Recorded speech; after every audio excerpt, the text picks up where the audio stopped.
আজকের মেনুতে আছে গরম ভাত, সঙ্গে একটু স্যালাড দিয়ে দিলাম। এবার একটু বেগুন পুড়িয়েছিলাম, সেটাকে পেঁয়াজ আর কাঁচা লঙ্কা, পেঁয়াজ কুচনো আর কাঁচা লঙ্কা কুচনো দিয়ে মেখেছি। এরপর দেব সজনে ফুল বেগুন দিয়ে ভাজা করেছি, সেটা দিয়েছি। আর নোটে শাক ভাজা, এটাও একটু পেঁয়াজ দিয়ে করেছিলাম, এটা দিয়ে দিলাম।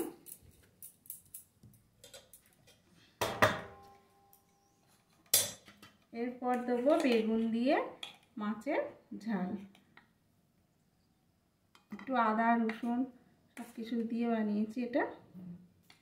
একটু মাছের ঝাল দিয়ে দিলাম। এরপর দেব চিকেন কষা আর চাটনি।